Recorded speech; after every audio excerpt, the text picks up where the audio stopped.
Hey there, rugby fans! Today we're diving into the Wallabies selection conundrum and the challenges facing new head coach Les Kiss as he navigates the team's path to the 2027 Rugby World Cup. It's a real head-scratcher, and I'm here to break it down for you. So buckle up because we're about to explore the ins and outs of this selection puzzle. First things first, let's talk about the squad size. The Wallabies need to build a squad with genuine depth, aiming for 33 to 40 players. That's a lot of bodies and it's a delicate balance.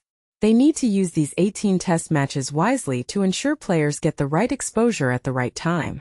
Now 33 is the typical World Cup squad size, but they need to account for injuries, which is why 40 is a more realistic number.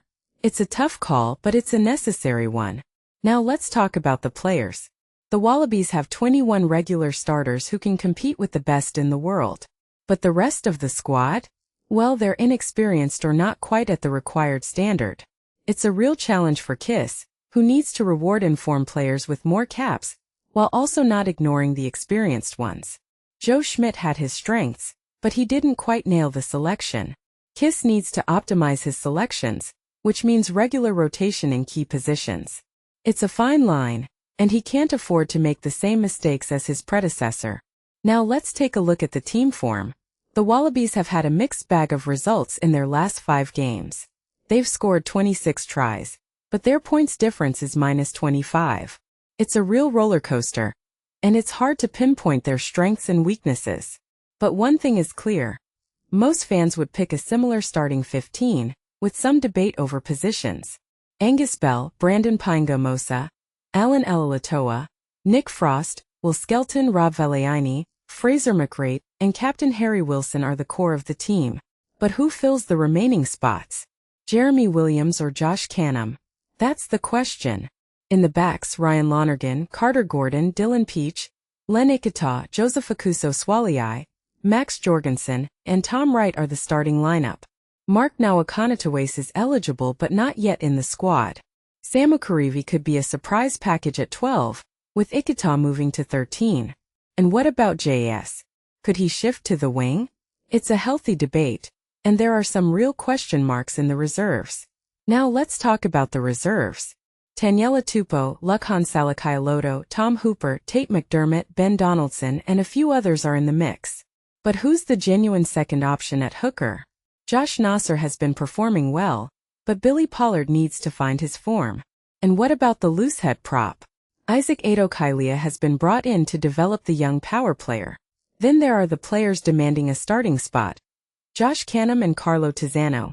The injury list is a real concern. Ethan Dobbins, Langi Gleeson, Jake Gordon, Zach Lomax, Tom Linak, Henry Robertson, Tom Robertson, and Blake Shoop are all on the sidelines. For uncapped players or those with 10 or fewer test caps, the clock is ticking.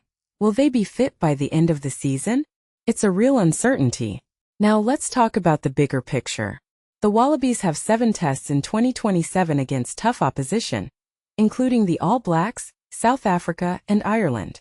All eyes are on Lomax and his recovery from a groin injury. But the real question marks are Gleeson, H. Robertson, Shoop, and Gordon. Gleeson is a power athlete with a ball-carrying game similar to Rob Valiani. Shoop's scrummaging ability and combative nature at the breakdown are impressive. Gordon was Schmidt's man, and he's still highly regarded. And H. Robertson was an impressive uncapped player in the 2026 Super Rugby Pacific. The issue for Kiss is clear. He needs to pick and stick with game drivers at 9 and 10, but he also needs to rotate the squad to lift the median cap average and the standard across the board. The squad chosen for the first game under Kiss's regime against Japan will have fewer caps than the original 778. Kiss needs to hand out caps to his wider squad and ensure they get significant minutes. Italy was a brilliant example of this. Tizzano is an excellent case study. At 15 caps, he needs to get closer to 30 by the World Cup. Canham needs to get more minutes in the number 4 jersey to draw near to Frost's 38 caps.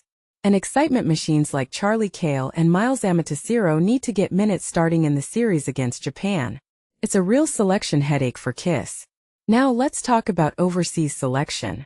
Skelton is an automatic pick when fit, and Hooper is a popular choice. That leaves one regular tournament slot for a third player. Names like Lalizio Karivi, Tom Banks, Tolu Latu, Jordan Ulis, Gleason and Isaac Rada are in the mix. And don't forget the old bulls at Playmaker, O'Connor, Foley, and even Quade Cooper. These selections increase the cap count significantly, especially in the backs. Kiss has 10 tests in 2026 to experiment and find his diamonds in the rough. But by 2027, he needs to know his 33 men and ensure they get the lion's share of the minutes. It's a fine line between being conservative and rotating heavily. Kiss must make shrewd, tactical changes that boost the overall cap count and experience level of the broader group. So there you have it, folks. The Wallabies selection conundrum is a real head-scratcher, and it's going to be fascinating to see how Kiss navigates this challenge. All eyes are on Osaka this weekend as the Wallabies take on Eddie Jones and the Brave Blossoms.